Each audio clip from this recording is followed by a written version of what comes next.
Hello students, in our previous video, we have started the lesson The Earth and the Changes on It. In this video, we have learned about sudden and gradual changes on the Earth, and then how human factors can play an important role in changing the surface of the Earth. Then we studied about external process. External process में मतलब जो अर्थ के surface पे जो external process होती हैं जिसकी वजह से अर्थ का सरफेस चेंज होता है. Then we studied about weathering. Weathering is a process that breaks rocks into smaller particles. And then we studied about gradation, aggradation and degradation, erosion, deposition. Then we studied agents of gradation, and the number one and the most important agent of gradation is running water. So today we will move forward to the second agent of gradation. The second agent of gradation is glacier. What is glacier? Glacier क्या होता है? जो moving ice होती है, the mass of moving ice is called a glacier. You can see here in the picture. This is called a glacier. ये mountains के अंदर होती है क्योंकि वहाँ पर टेम्परेचर इतना डाउन होता है कि जो पानी होता है वो जम जाता है, तो उस वजह से जो नदी होती है, जो रिवर होती है, वो भी जम जाती है. ठीक है, और उसको हम ग्लेशियर कहते हैं.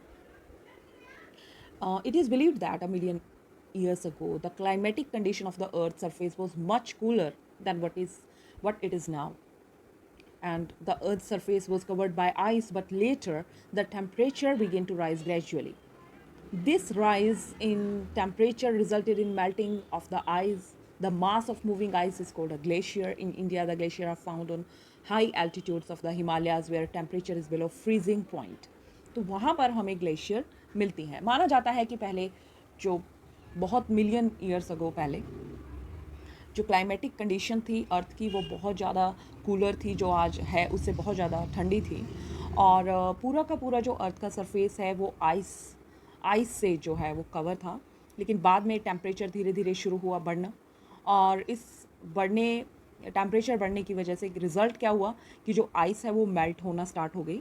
और ये जो आइस है ये इस तरीके से जो चल रही है आगे की ओर, इस तरह की जो मतलब जो मूविंग आइस का जो मास है उसको हम ग्लेशियर कहते हैं.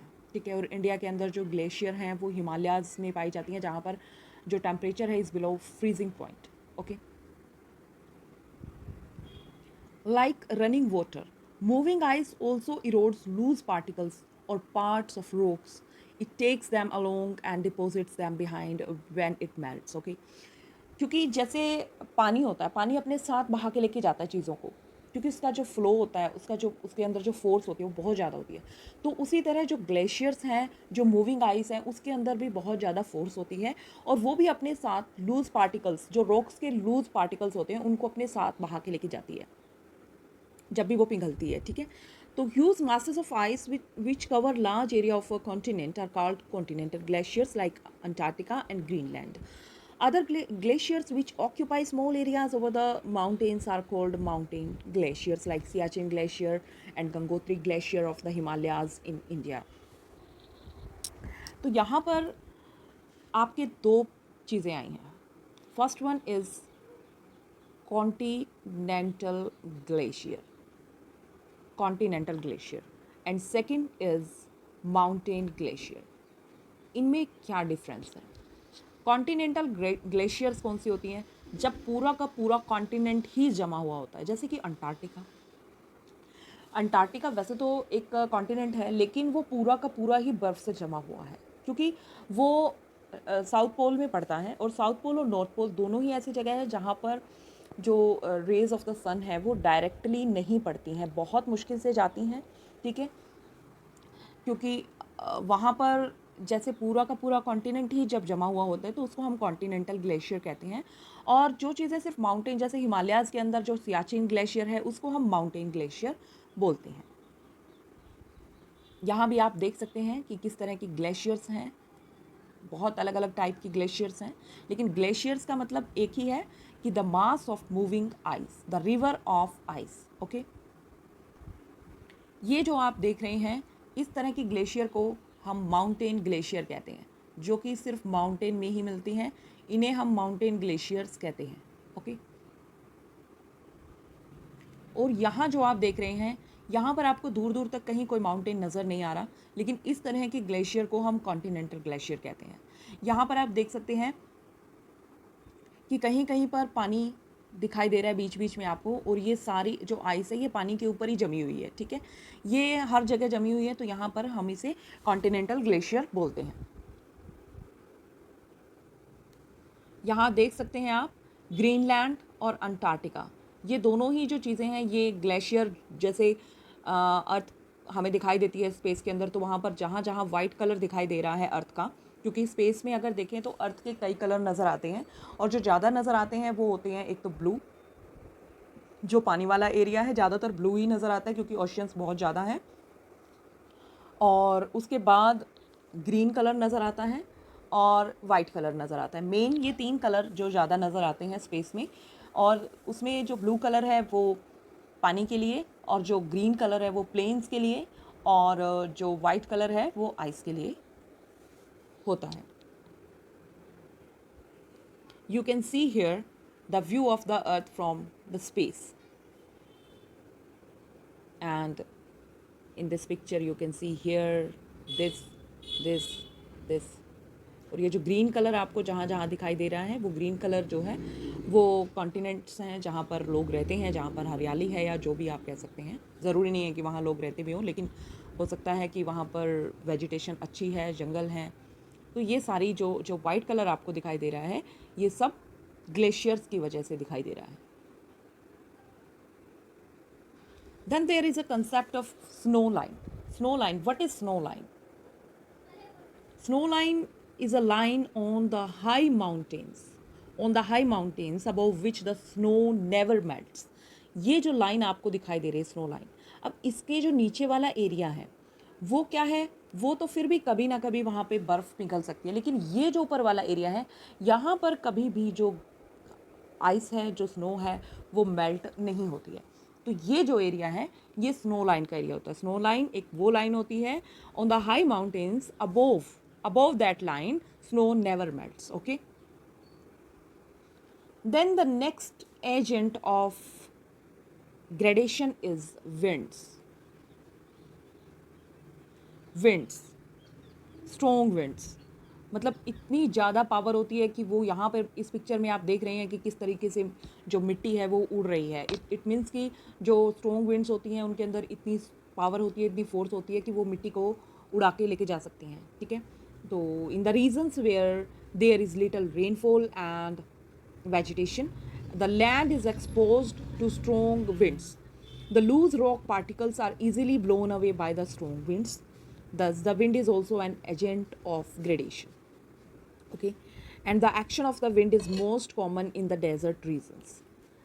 Air can neither be seen nor felt, but the swift horizontal movement of air is felt, and it is called wind. Okay, if someone asks you what is wind, then you can say that air can neither be seen nor felt, but the swift horizontal movement of air is felt and it is called wind. उसको हम wind कहते हैं। जब हम पत्ते हिलते हुए देखते हैं या हम कुछ भी उड़ते हुए देखते हैं, then हम कह सकते हैं कि वहाँ पर wind है। तो जो wind है वो भी बहुत ही ज़्यादा, जहाँ पर कम रेनफॉल होती है वहाँ पर सबसे ज़्यादा असर देखा जाता है winds का, और वो भी जो लूज़ रॉक पार्टिकल्स होते हैं उनको अपने साथ बहा के लेके जाती है। ठीक है, और ये ज़्यादातर होता है जो डेजर्ट एरियाज़ हैं उनके अंदर, डेजर्ट एरियाज़ के अंदर। ठीक है, जो स्ट्रॉन्ग विंड्स होती हैं has the capacity to rub the scrap rocks resulting in strange shaped rocks like mushroom rock. Okay, the carried material is then deposited at a new place whenever the speed of wind slows down. This forms various types of sand dunes. Sand dunes can be found in the western parts of Rajasthan in India. Sand dunes देखे हैं आपने कभी? देखिए, पहले इस strong wind को देखिए कि किस तरीके से जो स्ट्रॉन्ग जो विंड है वो अपने साथ मिट्टी को कैसे बहा के लेके जाएगी। देखो, देख रहे हो आप, ये यहाँ से उठाएगी और यहाँ पर तो बहुत तेज़ हवा चल रही है तो ये यहाँ से मिट्टी को उठा लेगी, लेकिन आगे जाकर जहाँ पर भी ये हवा स्लो हो जाएगी, इसकी स्पीड डाउन हो जाएगी, वहीं पर ये उस मिट्टी को छोड़ देगी। तो वहाँ का जो लेवल है वो बढ़ जाएगा। इससे भी लेवलिंग होगी, यानी कि एग्रेडेशन और डिग्रेडेशन, यानी कि इरोजन एंड डिपोजिशन दोनों विंड की तरफ से भी होंगे। You can see here the sand dunes. Sand dunes, what are sand dunes? देखिए कहीं पर तो स्लॉप है, कहीं पर ज़्यादा ऊंचा है। तो इस तरह की जो लेवलिंग है, कहीं पर ज़्यादा कहीं पर कम, तो जो इसकी लेवलिंग हो रही है यहाँ पर, कहीं पर आप देख रहे हैं इतना उठाव है, कहीं पर गहराई है, तो यहाँ से तो इरोजन हुआ है और यहाँ पे डिपॉजिट हुआ है, ठीक है। तो यहाँ तो क्या हो गया, डिग्रेडेशन, और यहाँ हो गया अग्रेडेशन। ये विंड्स की वजह से हुआ है, ठीक है। तो जो स्ट्रॉन्ग विंड्स होती हैं वो भी लेवल जो होता है लैंड का, उसमें डिफरेंस ला देती हैं। And then the next agent of land degradation is sea waves. Sea waves कैसे होती हैं? अलोंग द सी शोर, sea waves are the most powerful agent of gradation. The continuous striking of sea, you can see here the continuous, ये continuous strike कर रही हैं इस rock के ऊपर, continuous strike कर रही हैं, और अगर इसी तरह इतने प्रेशर से ये strike करेंगी तो ये जो रॉक दिखाई दे रही है आपको, ये एक दिन यहाँ से ख़त्म हो जाएगी। ये सारी की सारी रॉक पार्टिकल्स टूट जाएंगे और इसके नीचे जो है मिल जाएंगे, इसमें ही चले जाएंगे सी में। तो the continuous striking of sea waves breaks the rocks. Such continuous erosion forms steep-sided cliffs facing the sea. Steep-sided cliffs कौन सी होती हैं? You can see here in this, ये जो strong winds होती हैं, ये जब आके ऐसे टकराती हैं, बार बार आके टकराएंगी, तो डेफिनेटली क्या होगा, यहाँ पर ग्रेडेशन होगा। ये जो दिखाई दे रही हैं आपको रॉक्स, ये सारी की सारी टूट जाएंगी और पानी में गिर जाएंगी। तो यहाँ से जो लेवल है लैंड का वो कम हो जाएगा, ठीक है। जो ह्यूमन बींग्स हैं वो एक क्रूशियल रोल प्ले करते हैं लैंड के का जो फेस है उसको चेंज करने में, क्योंकि ओवर ग्रोइंग जो पॉपुलेशन है, इंडस्ट्रियलाइजेशन है, उन्होंने जो नेचुरल एनवायरनमेंट है उसको एक बहुत बड़े एक्सटेंट तक डिस्टर्ब किया है। और जो ह्यूमन एक्टिविटी है involves diverse land use like clearing of forest for agriculture, for constructions of road and new human settlements, etc. These are a few examples which change the land surface. Human beings need to take care of all the resources for maintaining ecological balance. This can be achieved by sustainable development. Sustainable development means हमें हमारी जो अर्थ है उसका इस तरीके से ख्याल रखना चाहिए कि जो हमारी जो आने वाली नेक्स्ट जनरेशन्स हैं, जो नेक्स्ट जनरेशन्स हैं उनको भी मतलब जो रिसोर्सेज हैं, नेचुरल रिसोर्सेज हैं, वो भी उसका पूरा बेनिफिट ले सकें, उसका लाभ उठा सकें। ऐसा नहीं है कि आज हम उनका इतना अंधाधुंध यूज़ करें कि कल हमारी ही आगे आने वाली पीढ़ियों को वो चीज़ें ना मिले। तो this is the sustainable development, means आज इस तरीके से यूज़ करना कि आने वाले कल में भी वो चीज़ें बनी रहें। Then our next topic is soil. Soil is a loose material found on the surface of the earth. It is made of organic and inorganic particles. The organic particles are derived from dead animals, dead remains of plants and animals. If the course of time these particles get decomposed and changed into a dark colored material called humus. Okay, and the humus present in the soil contributes to the fertility of the land. This is rapidly formed in humid areas due to heavy growth of plants and rich animal life. However, humus is low in desert soil. जो desert soil होती है उसमें humus बहुत कम होता है। अब आप सबको पता है कि जो मतलब सोयल है, हमारे पास दो चीज़ें होती हैं, एक तो होती हैं जो नॉन बायोडिग्रेडेबल होती है और एक होती है जो डिग्रेडेबल होती है, कि बायोडिग्रेडेबल होती है, ठीक है। तो नॉन बायोडिग्रेडेबल जो होती हैं वो ऐसी चीज़ें होती हैं जो धरती के अंदर मतलब डिकम्पोज नहीं हो सकती, मतलब मिल नहीं सकती, ठीक है। वो these are harmful like plastic और ऐसी चीज़ें जो रबर वगैरह, जो चीज़ें आप अगर धरती में एक गड्ढा खोद के उसके अंदर दबा देते हैं और आज से 100-200 साल बाद में भी कोई अगर उसको उखाड़ता है, उसको निकालता है, तो वो चीज़ें आपको एज इट इज़ मिल जाएंगी। वो होती हैं नॉन बायोडिग्रेडेबल, जो ख़त्म ही नहीं होती किसी वजह से। और एक होती है बायोडिग्रेडेबल, जो मतलब हमारे लिए इतनी नुकसानदायक नहीं होती, धरती के लिए इतनी नुकसानदायक नहीं होती, वो डिकम्पोज हो जाती हैं धरती के अंदर। जैसे साइंस में भी आपके कई बार प्रोजेक्ट आए हैं बायोडिग्रेडेबल और नॉन बायोडिग्रेडेबल के, आपके एसएसटी में भी आए हैं पहले। तो यहाँ पर यही चीज़ है कि जहाँ पर बायोडिग्रेडेबल ये जो आप देख रहे हैं यहाँ पर ह्यूमस ज़्यादा होती है, क्योंकि यहाँ पर जो वो चीज़ें हैं वो डिकम्पोज हो जाती हैं, ठीक है। और ये जो डिकम्पोज होने के बाद ये जो मटेरियल जो आपको ऊपर की लैंड दिखाई दे रही है ये black black dark brown colour की हो जाती है, डार्क हो जाती है, और इसी को हम ह्यूमस कहते हैं, इसी को हम ह्यूमस कहते हैं, ठीक है। तो जो ह्यूमस होती है प्रेजेंट सॉइल के अंदर वो लैंड की जो फर्टिलिटी होती है उसको बनाए रखती है, ठीक है।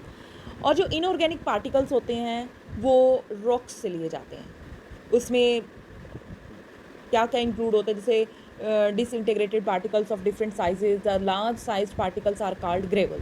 जो बड़े बड़े साइज़ के पार्टिकल्स होते हैं उनको हम ग्रेवल कहते हैं, which while the smaller ones are called sand. जो छोटे पार्टिकल होते हैं उनको हम सैंड, जैसे हम सैंड में, और एक होती है जिसमें दरदरापन होता है उस वो ग्रेवल होता है, और बाकी जो रेत होती है सैंड भी होती है, सिल्ट भी होती है, क्ले भी होती है, तीनों तरह की ये हमारी जो है सॉइल होती हैं। और जो इनका mixture of these particles give rise to different types of soil as per their proportion. These are called sandy, loamy and clayey soils. किस तरह की सोयल्स हैं, मतलब वो सैंडी है, लोमी है या क्लेई है, वो चीज़ इसके अंदर जो चीज़ें, इस सोयल के अंदर जो चीज़ें हैं, मतलब इसमें ह्यूमस है या इसमें कौन से मतलब इनऑर्गेनिक पार्टिकल्स हैं, उन सारी चीज़ों को देखकर ही ये जो है ये सैंड बाद में डिसाइड होती है कि किस तरह की सैंड है, उसकी कैरेक्टरिस्टिक। अब यहाँ पर हम फॉर्मेशन ऑफ सोयल के बारे में देखेंगे। देखिए, it is a very slow process, it takes thousands of years to form a thin layer of soil. As mentioned earlier, the weathering process breaks the rocks into smaller particles. These are then carried away by water, wind, etc. and later get deposited at a new place. यही पढ़ा था हमने। Such soil is called transported soil. But when the soil is formed by the weathering of a parent rock and remains present on the same site, it is called residual soil.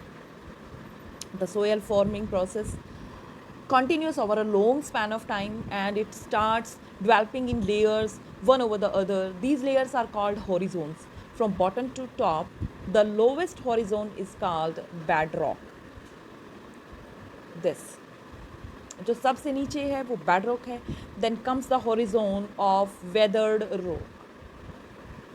Parental material we can say, partly weathered rock, and then it is followed by the subsoil and topsoil, and at last there is the topmost horizon that is rich in humus surface layers.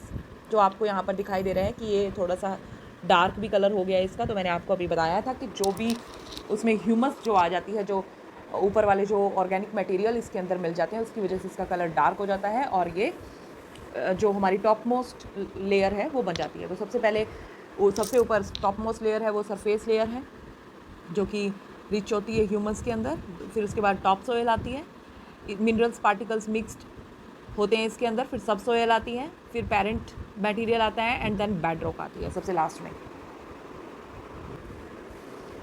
And then our topic is distribution of major soil types. Mean how many types of soils are there. तो इसको कई मतलब parts में classify किया गया है। सबसे पहली जो हमारी आती है वो है हमारी एल्यूवियल सोयल। एल्यूवियल सोयल, और ये जो आप यहाँ नीचे देख रहे हैं, ये जो नीचे आप देख रहे हैं ये हमारी एल्यूवियल सोयल है, ये वाली, ये एल्यूवियल सोयल है। और it is found over a large part of India. It is mainly formed by the deposition of sediments by rivers and is conformed to northern and coastal plains. This type of soil is very fertile and forms major agricultural land of our country. जो हमारी country की जो major agricultural जो land है वो, मतलब हमारा जो इंडिया है उसमें जो जहाँ पर आप प्लेन एरिया फिल करते हैं उसमें पंजाब, हरियाणा, उत्तर प्रदेश है और आगे पश्चिम बंगाल है, जहाँ पर प्लेन्स हैं, जहाँ पर खेती बहुत अच्छी होती है, तो वहाँ पर ये एल्यूवियल सोयल पाई जाती है। ये एल्यूवियल सोयल जो है ये जो माउंटेन से जो रिवर्स निकलती हैं और फिर वो अपने साथ जो पार्टिकल्स लेके आती हैं और फिर यहाँ प्लेन्स में लाकर जमा कर देती है। तो इस तरह की सोयल जो होती हैं वो एल्यूवियल सोयल होती है। You can see here the two parts of alluvial soils, Khaddar and Bhagar. Then the concept of black soil. You can see here the black soil. What is black soil? It is found in Deccan Plateau. जो डेक्कन प्लेटो है वो हमारा बिल्कुल जो हमारा India के बिल्कुल mid में है, और this type of soil is confirmed to some parts confined to some parts of Gujarat, Maharashtra and Karnataka, जैसे कि मैंने आपको बताया कि बिल्कुल मिड में है। तो अगर आप इंडिया का मैप देखेंगे तो बिल्कुल मिड में हमारे यही पड़ते हैं।